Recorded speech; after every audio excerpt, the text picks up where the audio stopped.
Hello, hello, hello. Welcome to David's Den. I'm David, and I make videos about Stephen King, his novels, his short stories, and any adaptations that were made for film or television. And today, we're doing the top 10 insert appropriate expletive moments of Chapelwaite, Episode 3, Legacy of Madness. Now, if you didn't know, Chapelwaite is actually based on the short story Jerusalem's Lot by Stephen King, which is actually a prequel for the novel, which was turned into two different miniseries, Salem's Lot, that came out a few years before the short story did. So moving forward, I'm going to be examining not just the oh shit moments of the episode from an audience member enjoying a TV series, but how it lines up to the original short story and a little bit of the vampire lore that's come in from the novel Salem's Lot. So spoiler warning for all of those. Spoilers for Chapelwaite up through the end of episode 3, Jerusalem's Lot, and Salem's Lot. You've been warned. Here we go. 1. Legacy of Madness. Okay, I'm cheating a little bit here because there was a lot in this episode I wanted to talk about. So we're just going to use the title of the episode, which ties into the very first scene. So we are still going in episode order. And I'm going to break it down into 4 different moments that really highlight the idea of madness being a legacy in the Boone family. 1A, burying his children. Right at the beginning of the episode, we have Charles Boone burying his children in graves. The worms, which is a running theme, are coming up from the dirt, and then he wakes up. It's a great device in terms of telling the story because it reminds us of the cliffhanger from the previous episode that he was digging up Stephen's grave and he found that the grave was empty, that there was no corpse in the coffin, and then he fell asleep out there. But we have the legacy of worms coming from his father, and then the Apple Girl said something about it in the last episode. So now he's dreaming about the worms, which he himself has hallucinated about. I'm going around in circles about the worms. The worms are important. The idea of madness, and is he hallucinating? Is he dreaming? Is this something he wants to do? Is this something he's being driven to do? We don't know if he's compelled to do these things or if he's just dreaming about them. So that's a question moving forward. 1B, I'm Dr. Frost. After Charles is hurt, they find a medical kit, like a first aid kit, and in it is a prescription for toxic mercury to Stephen Boone with the name Dr. Frost and Frigate Island Hospital. Whew. So Charles Boone decides to investigate. He goes to Frigate Island Hospital. He walks in. Can I see Dr. Frost? And some guy sitting randomly in the hallway. Like, shouldn't he be doing something as a doctor? Anyway, I'm Dr. Frost. And we learn that madness does indeed run in his family. It is not just Robert Boone, but Stephen Boone and Silence Boone, Charles's grandmother, all saw the worms. And we learn that ice baths are treatment for manic fits, which they were all diagnosed with, and that Dr. Frost treated Silence at home. So now we have an answer for what we thought was a torture device down in the basement. We have the answer as to why there's a tub with restraints on it. It was for this treatment for manic episodes. And then we see it at the end of this episode when Charles starts thinking he's going insane and he puts himself into the ice bath as a cure. This man is fighting with all he has. We talked in the last episode about his tragic flaw and his obstacle both being the madness that's descending on him, and he's doing everything he can to fight it. After all, Dr. Frost tells him the visions will only get worse. The last key piece of information we get while we're at Frigate Island Hospital is that the whole family, Silence and Stephen, the line of them, all thought they could cure their madness with a book that contains sacred rites. So now we're still getting in the idea of the religion. We talked in the last episode that we don't know Faith's history, and she says there are other gods, right? Later on, which is going to be 1C, the very next one, we're going to talk about that in a second, is the Apple Girl and what she says to Tane. So there's this idea of a religion other than Christianity that's coming into the fold. And we get a little piece of it every single episode. So it seems to be growing exponentially, and hopefully we're going to find out exactly what this other mysterious religion is. And what the hell this book is, which if you remember, at the very beginning of episode 2, we saw Rebecca find the letters from her father to the Boones. And we are highlighted when we see that the name of Jacob and the idea of this antique book. So apparently it's going to be important. which does line up with the short story Jerusalem's Lot. There is a diary that Cal and Charles find in the short story that they have to decipher. It's written in code, and we learn about Jacob and this book and what it is. So that's all I'm going to say now, because I don't want to give any spoilers away from the short story if it's going to be the route that Chapelwaite goes. So I'm kind of excited to see how they flesh it out with the other plot lines that they have lined up. 1C, our God is older than yours. I told you we were getting here. So the apple girl goes into the barn where Tane is playing. He's pretending he's the captain of a whaler.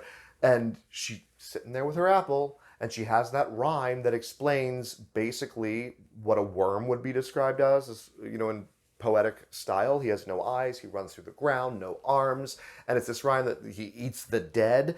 So now are we getting into the vampire lore of Salem's Lot? Are we talking about a god that's a worm? No, it's all very unclear, which makes it very intriguing because it's clear enough that we have specific questions. And then she throws the apple up there and he sees the worms that we find out when he tells his dad. She says, look for the book. So Tane tells his father that, and he says, she handed me a worm with a worm with apples, an apple with worms in it. And he has just gotten back from the hospital where he was told it runs in the family and you all see worms. So a legacy of madness. 1D. There are no rats. Okay, we're skipping all the way to the very end of the episode here because it's the last moment I need to talk about that revolves legacy of madness.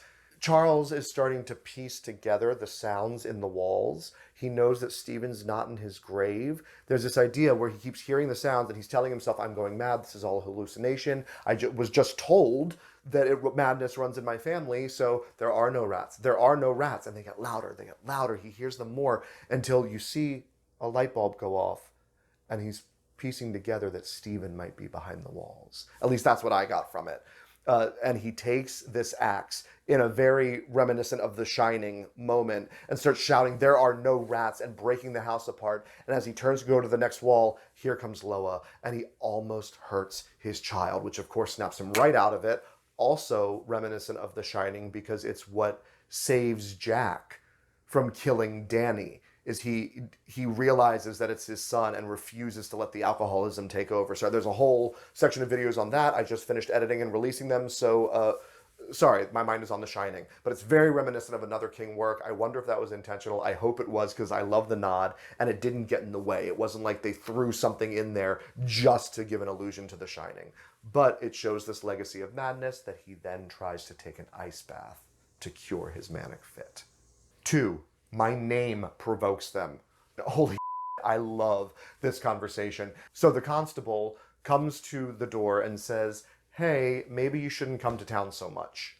There's animosity. You're being blamed, or at least your family is being blamed for the death of this little girl, Susan Mallory. Charles says, I have a business to run. You can't expect me to give in to their superstitions and rumors about my family that I had nothing to do with. I don't even know these people or didn't know them. And the sheriff says, well, maybe you just shouldn't provoke them. To which Charles says, my name provokes them.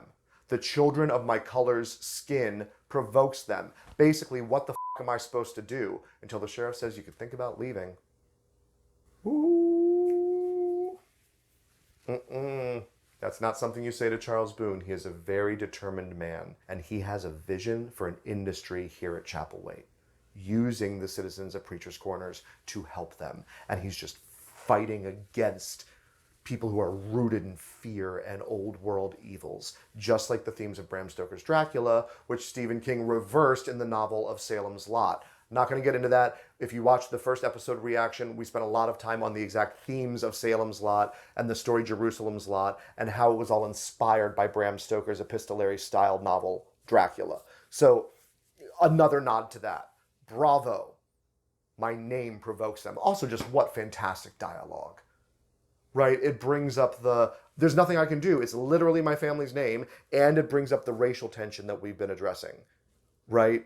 The color of my children's skin provokes them. What a fantastic line. 3, I believe you're hiding something. Okay, now we get our second visit to Mrs. Cloris, and oh, I love Gabrielle Rose. You are so perfect. I know you're only in 2 episodes, at least that's what it says on IMDb, and I wish you were in more. I said it before, and I'll say it again. You're fantastic in this role as Mrs. Cloris. So in the short story, he does go see her a second time because she is a cleaner for the house, not the governess like she is in Chapelwaite. So this is actually in keeping, and she gives him information in the short story about his family and how Stephen died. Although, of course, the family relations aren't the same. Stephen was Marcella's father. Philip was already gone. And anyway, so we're not going to get into all the familial differences. They changed it for the television series. Let's just leave it at that. And we learn a couple key pieces of information. One, Marcella fell down the stairs and scissors ended up in her neck. That's how she died. We were led to believe she died from the fall. And that Mrs. Cloris is the one that found them. And right after she found Marcella, because of his grief, we're told, there's Stephen having hanged himself. And then she tells us a week later, after we find out there was a viewing 3 days later of the bodies, but no funeral, no one saw them go into the ground. I'm sorry, Stephen and Marcella. But there was a viewing. Rebecca says it later. I saw them with my own eyes. Mrs. Cloris said, I saw them. They were dead. So a week later, Philip, out of grief himself, gives himself to the sea. And Mrs. Cloris said his body was never found again. Okay. We're going to get into a little bit of Salem's Lot lore, and we talked about this in the last video. And Rebecca even says in the first episode of Chapelwaite what happens with the illness. They get tired, then they get confused, then they die. Now, if we go back to Salem's Lot, we see the victims getting paler and then getting confused and kind of hallucinating and having these weird dreams that they're letting people in their windows. Marjorie Glick let her son nurse on her breast when it was really a baby vampire feeding. And then they die.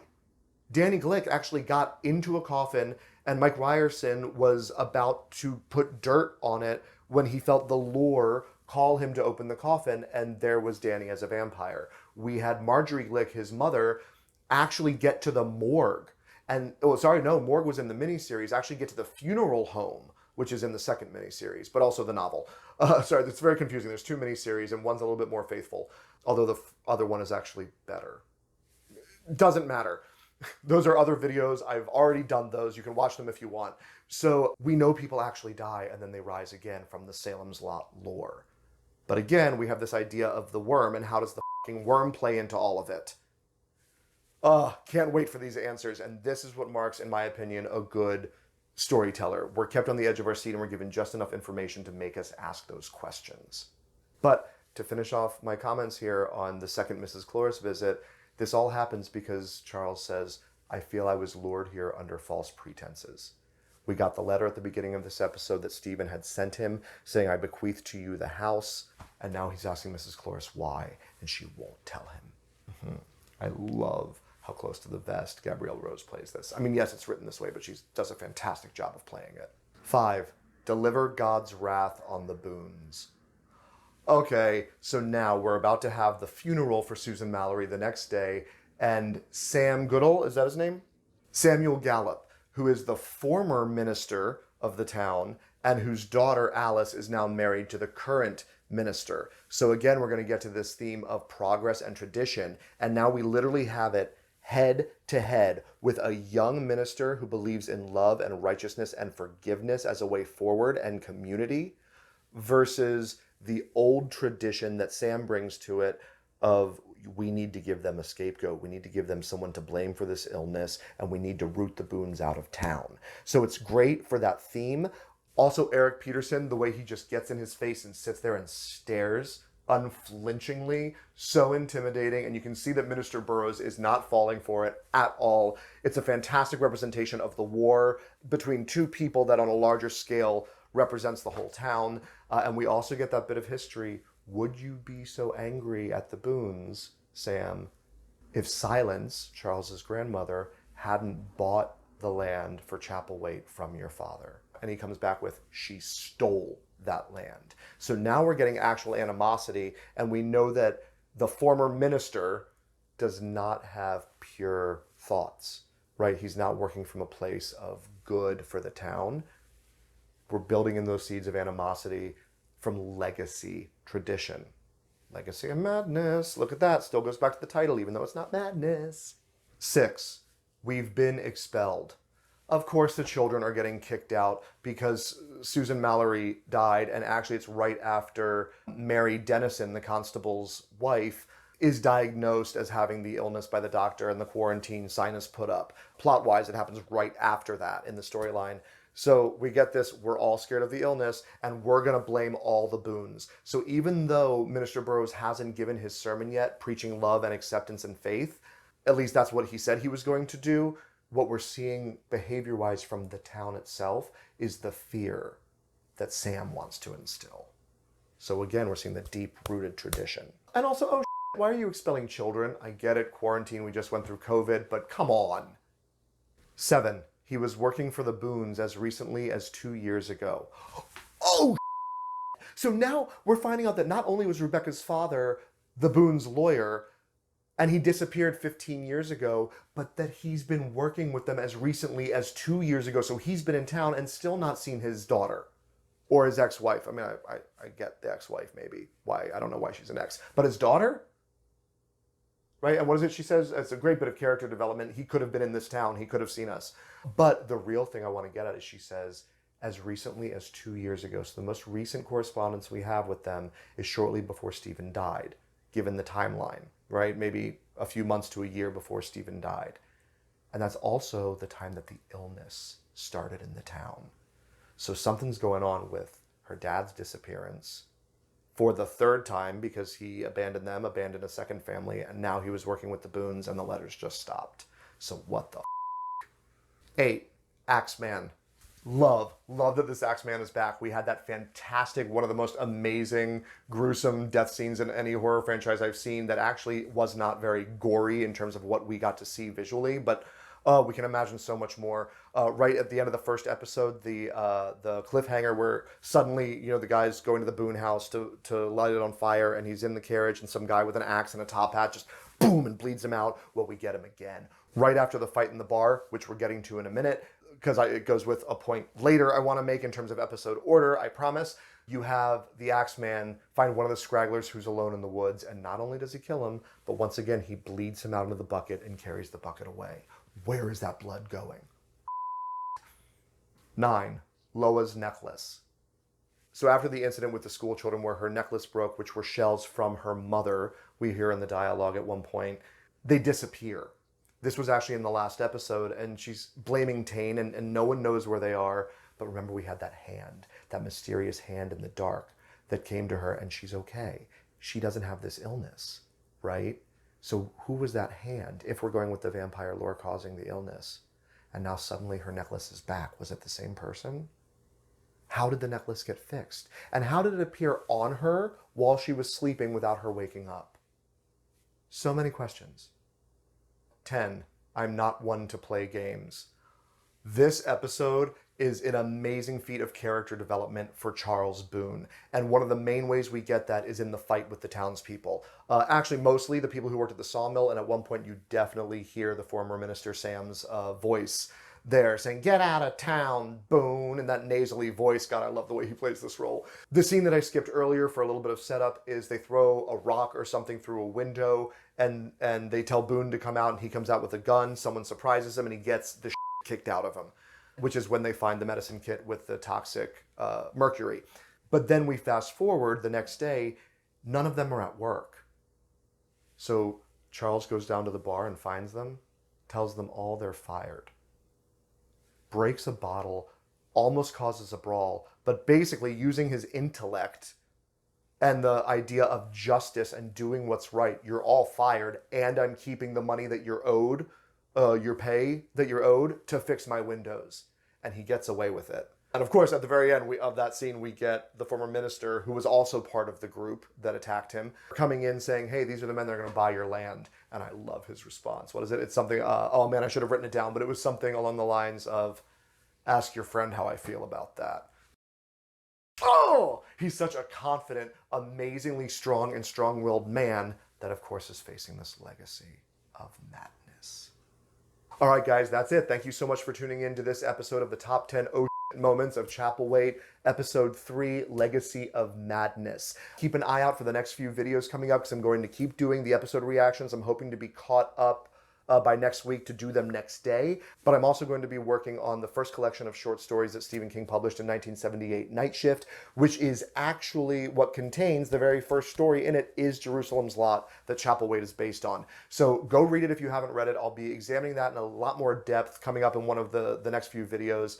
As soon as I get caught up on the Chapelwaite episode reactions. If you want to follow me for lots of Stephen King stuff and other things like pictures of my cats and the hamster, and go ahead and click on that link tree down below. There are a lot of endeavors and all of my social medias there. You can find me across the internet anywhere I may be. Hit that like button if you enjoyed the video. Share it with your friends if they're watching Chapelwaite. And please hit subscribe if you want to be notified when those videos post. Hitting that little like button and subscribe is a very little thing from you, but it really does help me out. So I appreciate it if you do with all my heart. All right, guys. See you next time.